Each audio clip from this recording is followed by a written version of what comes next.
Three Rivers Honey are having a show. It's the Honey Show, as you'd expect, I suppose. This coming Sunday, it's in Castlefin, CPI Centre in Castlefin. If you think you know honey, well, you're wrong, because you need to go along to find out all about it. And there's a lot more to honey than you might think. There's going to be exhibits and there's judging on various honeys and products made with honey. And then there's a conference in the afternoon and talks about bees and so on. One of the organizers is Colin Maguire, who joins us now and we're streaming online as well. Colin, Yes, Joe. How are you? I'm good. I thought I knew honey when I have a wee squeezy one at home and I put it into the odd stir fry. And then every so often I used to buy a Manuka honey whenever whenever the cold and flu season would come around. I used to buy Manuka honey, and I thought, oh, honey, sure, that's all to it. Then I think it was the last time maybe that somebody from Three Rivers was on, and I got a pot of pure honey, and oh, it's a world of difference. Well, it's the best of stuff. Best of stuff, John. Night and day. I wouldn't have sent you down bad stuff. No, obviously. Obviously. As long as you enjoyed it. It's pricey now. I've priced it since. It doesn't come cheap. But they say that the honey, the only honey that's really good for you, that has sort of medicinal properties, is local honey. Is that right? There's different kinds of honey, John, yes, and people use it for different reasons, or your own bit medicinal purposes. Can't even say that word. A lot of people takes it for like hay fever.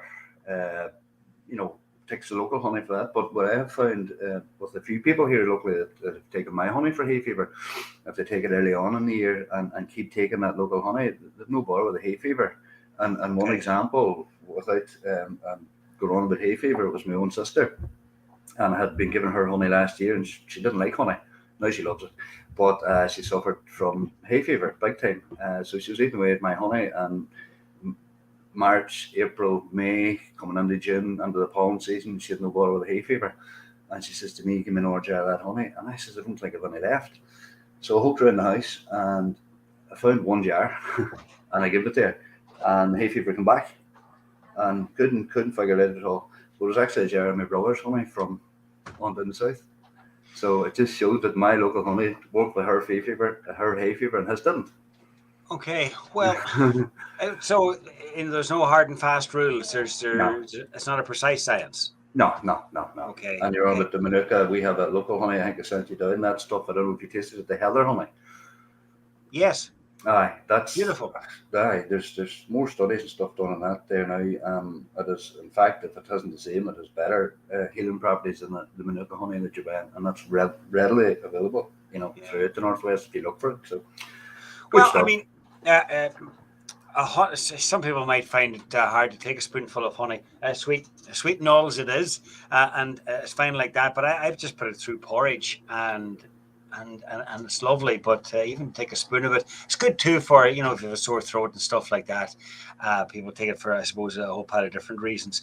Anyway, listen, we're going off track here. Yes. We want to chat about the show that's on Sunday.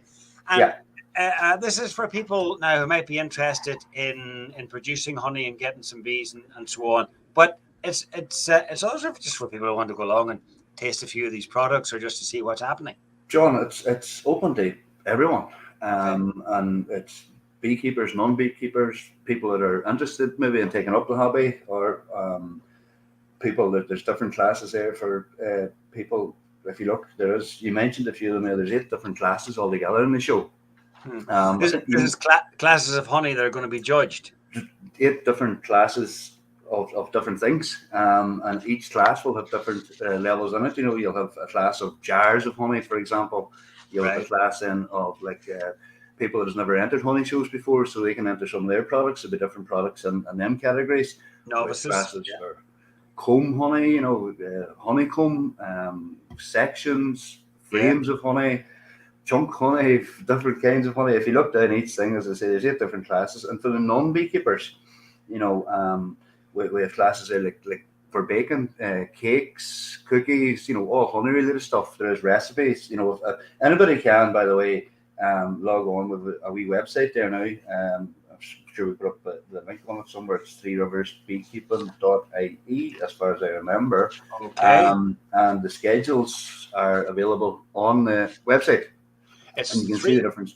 Three Rivers Bees 1@gmail.com is the email address. Email So, address. We have a wee website as well, Three Rivers okay. Beekeeping. All right. You'll find it, if that's not the correct address, you'll find it on Facebook. And maybe, John, if you look up Three Rivers, all the details and stuff. So for people that don't keep bees, with things like, we can make honey fruit cakes, sponge cakes, biscuits, cookies, honey marmalade, sweets, toffees, all that kind of stuff. And then there's different Wax. classes. There's Wax. a section there for wax. Set for wax, it'll be more aimed at the beekeepers, or maybe somebody can get a hold of some wax, we can make candles. We have people. Beeswax is probably one of the hardest classes in a honey show, and one of the things is very hard to get right. I personally have tried to make a block of beeswax for the show. I haven't succeeded. There's a lot of work in it getting the wax right. A lot of experience in it. Explain to me beeswax. Explain. Is this a byproduct? Well, it's your honeycomb, if you like. The thing. I'm sure I could show you something here. Fair enough. The thing. So you have things, you'll have honeycombs. Like that's actually what you call a section, an airy section, and you have all your the honey's all capped on behind the white stuff. You can all this white stuff. That's all the beeswax. The bees puts this over the comb to preserve, keep the honey. Once it's sealed up to the right moisture level in it, they cap it off, and that keeps it all nice and clean and fresh. So it's good to use. So that's your actual beeswax is the one there that makes the honeycomb and the wee cappings on the honey. So what we do with that, we take it, we clean it, we wash it, take all the honey and stuff out of it. You can melt it down. You can make different products. There's sections in the show there for candles, beeswax candles. Yes. So many different things. There's nothing in the show, but I mean, you can make things like lip balms, that kind of stuff with it. There's so much things. Furniture polish. There's a lot of stuff with beeswax you can do. So there's so much. There's so many categories to this, and so many products and so much judging. You must, and all these various classes. I can on the sheet that I have here, I can count 35. You must get honey producers and beekeepers from far and wide.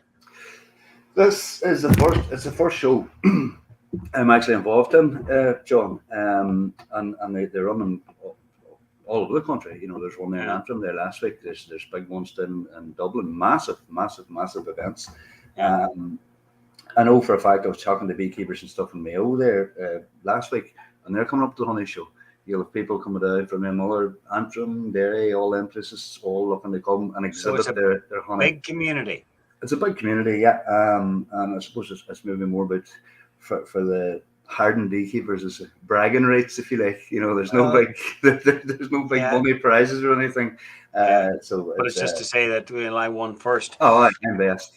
But I suppose it's a great opportunity for those that are maybe starting out on the path, maybe as somebody who's either interested in beekeeping or who's just starting out, to come along and chat to the experts and people who are experienced. Exactly, and there'll be any amount of experienced beekeepers there. We have the Mark Wallace, who take most of our classes right up to the high level beekeeping. So anything that want to know about beekeeping or anything they're unsure about, there's plenty of advice and help there on the day as well.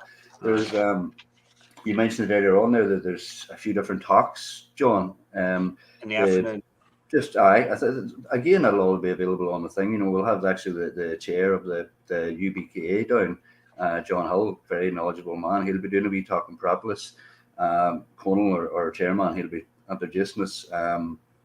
The different wee talks, not all about the ladies. Then there's a girl from the Federation of Irish Beekeepers Association. They have the two big associations in Ireland. And then there's a great speaker coming on then at 16:45. He's a guy called Colin Maguire. The rest of them's only a warm-up act for him, So he's going to talk about the experiences of a new beekeeper. Why anybody want to know my experiences, I don't know. But anyway. Okay. Well, it'll all make sense on the day. You have to be there. The first part of the day is for entries to the competition, and then the judging, and it opens to the public in the afternoon. Is that right? Basically, they're taking the entries up to around 12:30, from 9 to 12:30. The judging actually starts at 1 o'clock. the events, the speaking, if you like, and the different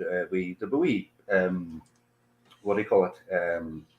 Stalls and Yeah. demonstrating how to make the candles and stuff like that. You know, with your beeswax.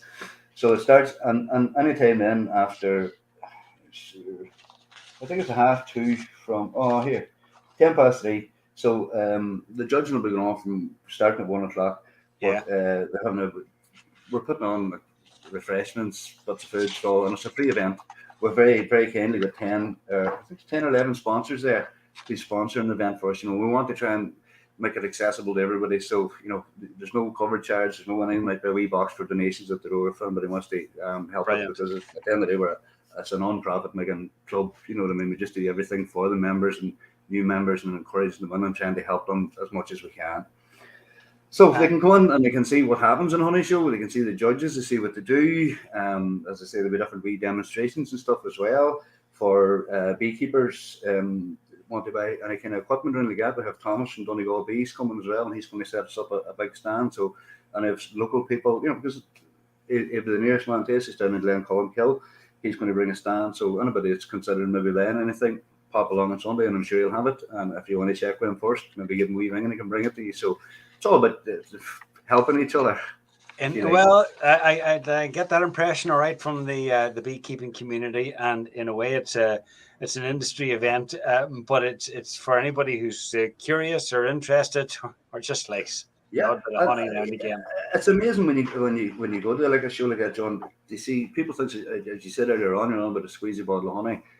The many different kinds of honeys, the many different colours of honeys, the different tastes, the different types. There's things that people would maybe hear tell us, like chunk honey, which is your comb inside a jar with honey around it. You have sections, you have cut mead. comb. I saw mead mentioned. Oh, you're looking for a bottle of that too? Well, what's the story? I Mead. know mead. All I know is mead from history, and it's alcohol. What's that got to do with honey? Mead is a drink that's made from honey, and it's mead was drunk years and years and years ago. I think the Vikings and kings and queens and all, they all drunk the mead. Mead is basically water, honey, and a wee bit of yeast, and a lot of patience. Yeah. I've actually started 2 batches. Again, once you get involved in the beekeeping thing, you want to try the different things. So I've 2 batches of mead in the kitchen there now, and the wife's skyling, but they won't be ready for at least a year, Joe. All right. At least a year. Some of the meads that'll be on display, they could be 3-4 more years old, and it takes, the longer it ages, the better it becomes. So that's again one of the diehards. But as I say, John, apart from the cooking thing, I mean, there's already things there that maybe somebody's interested in photography, and again, there's no entry fee. You can enter your photographs if it's anything related to the bees or beekeeping at all. Should it be out photographing a bumblebee and a sunflower, or a honeybee on a daffodil, or some photographing your hives. Photographers, or there's things there for needlecraft, painting, pottery. It's just a lot of stuff. Somebody keeps flowers. There's a lovely garden of flowers. Maybe make up a nice vase of flowers. There's classes for that as well. So it's not just all for beekeepers. And again, it's just show people what it's all about, and show all the different kinds of products and stuff. And it is a lot of the Beekeepers sticks the honey shows, like the big event for them in the year, and this is the first one pre-COVID. 2019 I think was the last one. Okay. So it's a big push to try and get this one going. The more people we have putting on entries, even for them more classes, as they check them out on the websites, the cooking, the flowers, all that kind of crack. The more entries we have, the better the show's going to be for everybody. More stuff to do. It sounds like it's shaping up to be a big one, and it will all unfold on Sunday. And I think entry is from 2 o'clock, it says on my sheet. But anyhow, more information at threeriversbeekeepers.ie. Colin, the best of luck on Sunday. We'll just double check the website address, John. But anyway, if it's threeriversbeekeeping.ie, I'm nearly sure I should have had that wrote down somewhere. No, I see it here. It's outlined on my sheet as well. That's exactly. Well, check it out. Most people's access to Facebook, just check out the Three Rivers Facebook page, and the website links, all the schedules, everything will be on that. Brilliant. All right, Colin, best luck with it. John, thanks a million. Chat to you again. All right, bye-bye. Let's hear it from our customers.